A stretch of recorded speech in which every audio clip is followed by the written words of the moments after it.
नमस्कार, मैं रोहित पांडे और ऑफ इंडिया की स्पेशल सीरीज कथा मंजरी में आपका स्वागत है। कथा मंजरी में आज हम जानेंगे एक ऐसे युवराज की कहानी जिसे स्वयं मां मीनाक्षी ने दर्शन दिया था। साथ ही यह भी जानेंगे कि कैसे उस युवराज को मां मीनाक्षी ने भगवान विश्वकर्मा द्वारा निर्मित तलवार देकर मदुरै को मलेच्छों के चंगुल से मुक्त करने का आदेश दिया था।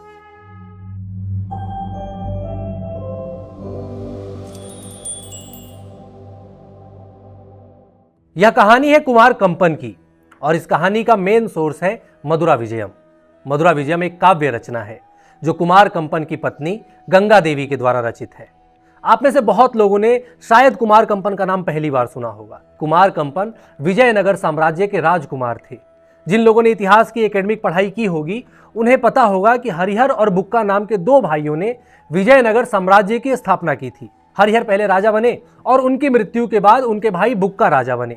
उसी बुक्का के बेटे का नाम था कुमार कंपन। ये जो पूरी कहानी है वो 1330 ईस्वी से लेकर 1370 ईस्वी के आसपास की है, यानी बहुत पुरानी कहानी भी नहीं है, आज से 700 साल पहले की कहानी है। उस दौरान विजयनगर साम्राज्य पर बुक्का का शासन था और उनके पुत्र कुमार कंपन उनके सेनापति हुआ करते थे। आप विजयनगर साम्राज्य को जब नक्शे पर देखेंगे तो आपको पता चलेगा कि आज जहां पर कर्नाटक है उस जमाने में लगभग वही एरिया विजयनगर का साम्राज्य हुआ करता था।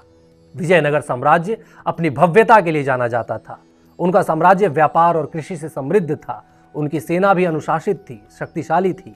साथ ही विजयनगर साम्राज्य हिंदू संस्कृति, टेम्पल आर्किटेक्चर, इन सब का भी एक सेंटर था। उस जमाने में जितने भी विदेशी यात्री आते थे तो विजयनगर की ओर घूमने आते थे और उन सब की पुस्तकों में विजयनगर की भव्यता का वर्णन है। अब यहां से कहानी का एक टर्निंग पॉइंट आता है।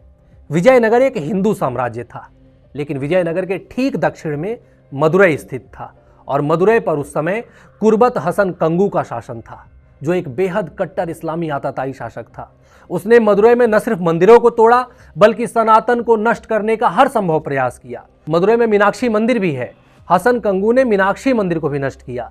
मदुरै के पास स्वामी रंगनाथ मंदिर है। उस मंदिर में भगवान विष्णु शेषनाग के फन के नीचे निद्रा में लेटी हुई अवस्था में रहते हैं। मलेच्छों ने उस मंदिर पर भी आक्रमण किया था। वहां के पुजारियों ने फिर भगवान विष्णु की उस प्रतिमा को बचाने के लिए मजबूरी में उन्हें ईंटों से ढक दिया। इब्न बतूता का भी नाम आप सबने सुना होगा। वह मोरक्को का एक यात्री था और उस जमाने में वह भी मदुरै घूमने गया था। इब्न बतूता एक जगह पे लिखता है कि जब वह मदुरै गया तो उसने वहां पर देखा कि मदुरै के सुल्तान हिंदू प्रजा को मारने के लिए अलग अलग तरीके का इस्तेमाल करते थे। कभी जमीन में जिंदा दफना देना, कभी शरीर को भेदते हुए भाले के साथ खंबे पर बांध देना, तो कभी जिंदा जलवा देने जैसी पीड़ादायक मृत्यु हिंदुओं को दी जाती थी। इब्न बतूता तो एक जगह पर यह भी लिखता है कि एक दिन जब वो सुल्तान के साथ बैठकर भोजन कर रहा था तो उसके सामने किसी हिंदू को उसकी पत्नी और 7 साल के एक बच्चे के साथ लाया गया। सुल्तान ने उस हिंदू व्यक्ति के सामने पहले उसके 7 साल के बच्चे का गला कटवाया, फिर उसकी पत्नी का गला कटवाया और फिर उस हिंदू का गला कटवाया। इब्न बतूता लिखता है कि उससे यह दृश्य देखा नहीं गया और उसने अपनी नजरें हटा ली। अब सोचिए कि इब्न बतूता के लिए हिंसा कोई बहुत बड़ी बात नहीं थी। उसने पूरी दुनिया में हिंसा देख रखी थी, लेकिन मदुरै के सुल्तान का अत्याचार देखकर उसको भी अपना मुंह फेर लेना पड़ा। उस समय पूरे मदुरै क्षेत्र में एक महामारी भी फैली हुई थी और वहां की हिंदू प्रजा अन्न और जल के अभाव में लगातार मर रही थी। अब यहां यह बात ध्यान दीजिए कि मदुरै सल्तनत विजयनगर साम्राज्य का पड़ोसी था, लेकिन उस जमाने में सोशल मीडिया तो था नहीं कि हिंदुओं पर अत्याचार की बात किसी हिंदू राजा को पता चले। अब पता चलता तब तो जाके कोई हिंदू राजा कुछ काम करता। हसन कंगू जो अत्याचार करता था उस बारे में बाहर किसी को भी पता नहीं चलता था और हसन कंगू भी इस बात का ध्यान रखता था कि उसके गुप्तचर उसके खिलाफ उठने वाली किसी भी आवाज को दबा दे।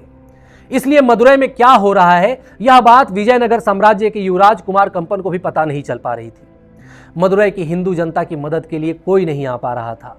मदुरै की असहाय हिंदू जनता के लिए हसन कंगू के पीड़ादायक शासन से निकलने की सारी उम्मीदें खत्म हो चुकी थीं।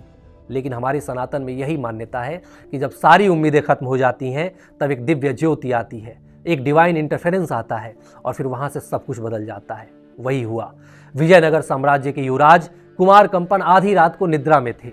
तभी उन्हें स्वप्न आया। उन्होंने स्वप्न में देखा कि दीप्तिमान पीले वस्त्रों से सुशोभित, पूर्णिमा के चंद्रमा के समान प्रकाशित मुख, रत्न जड़ित मुकुट और परम तत्व का साक्षात रूप लेकर मां मीनाक्षी स्वयं उनके स्वप्न में प्रकट हुई।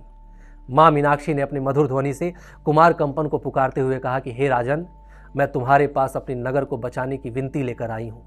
जिस नगर को अपनी मधुर सुंदरता के कारण मधुरपुरी यानी मदुरै कहा जाता था, वही नगर अब जंगली जानवरों का नगर बन गया है।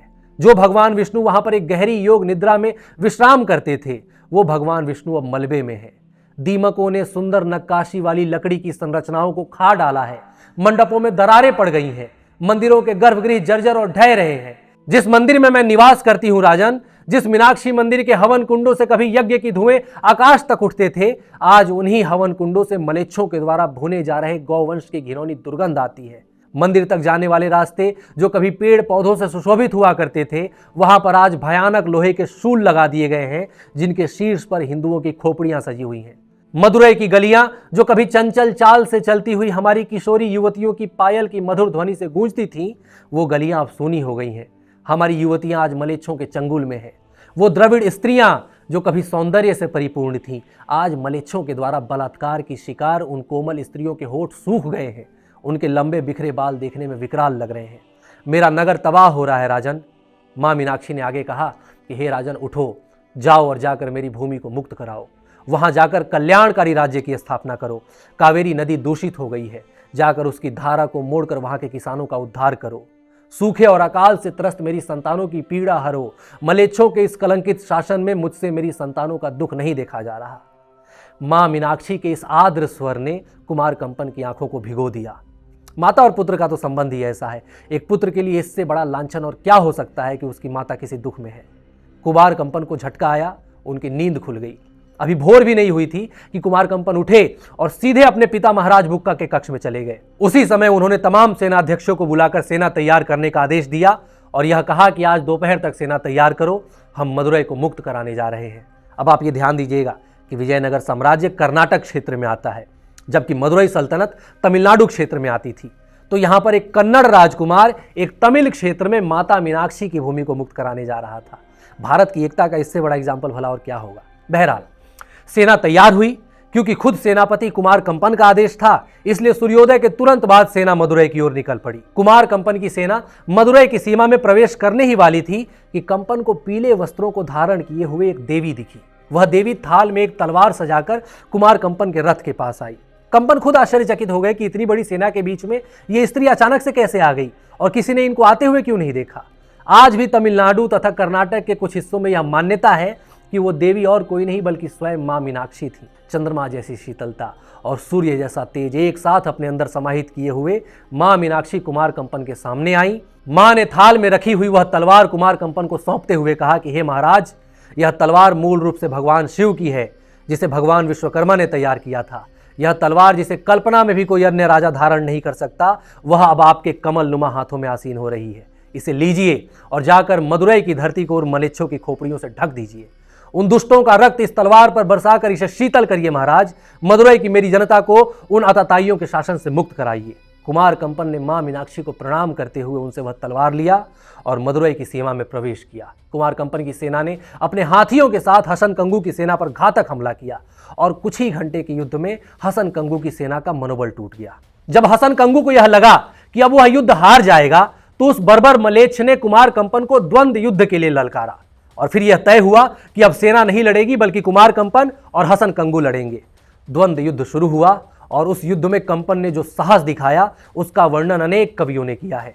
कंपन ने पहले तो अपने बाणों से हसन कंगू के धनुष को काट दिया, फिर अपने बाणों से ही कौवे के निशान वाले मदुरई सल्तनत के ध्वज को नीचे गिरा दिया और उसके बाद हाथी पर बैठे हसन कंगू के सिर को एक ही वार में उसी तलवार से काट दिया जो उन्हें मां मीनाक्षी ने प्रदान किया था। मूर्तियों का विध्वंस करके, मंदिरों को तोड़ के और हिंदुओं की लाशों पर अट्टहास करते हुए हसन कंगू का जो सिर गर्व से इठलाता हुआ रहता था, वही सिर अब धूल में पड़ा हुआ था।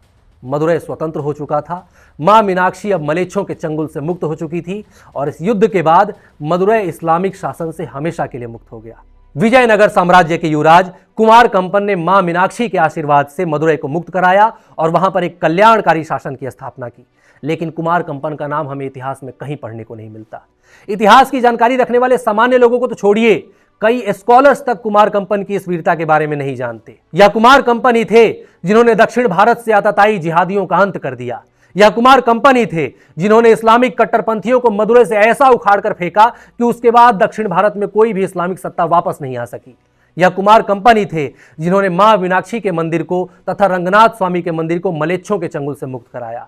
यह कुमार कंपन थे जिन्होंने अपने नेतृत्व से एक छोटी सी रियासत को विजयनगर साम्राज्य का दर्जा दिलाया। यह कुमार कंपन थे जिनकी वीरता ने उनके पिता महाराज बुक्का को राजाओं के राजा के रूप में प्रतिस्थापित किया। इस्लाम दक्षिण भारत को पराधीन करने आया था, लेकिन कंपन ने अपनी वीरता से ऐसा नहीं होने दिया। इतने महान सेनापति को, इतने प्रतापी और देवतुल्य राजकुमार को इस देश के मक्कार इतिहासकारों के द्वारा छुपा लिया गया। किंतु जैसे पत्थरों का वक्ष चीर कर भी नन्हे पौधे पल्लवित हो आते हैं, ठीक उसी प्रकार सत्य के भी प्रकट होने के हजारों मार्ग होते हैं। इस देश के हिंदुओं से, विशेषकर युवा पीढ़ी से यह आह्वान किया जाए कि वे अध्ययन करें, शोध करें और मध्यकालीन इतिहास में इस्लामी आक्रांताओं के विरुद्ध हिंदुओं के साहसी संघर्ष के सत्य को सबके सामने लाएं। प्रत्येक राजवंश का इतिहास और बलिदान लोगों के सामने आना चाहिए। याद रखिए, फूलों के खिलने का समय आ गया है और 1000 बर्ग गिरे, लाख आंधियां उठें, वो फूल खिल के रहेंगे जो खिलने वाले हैं।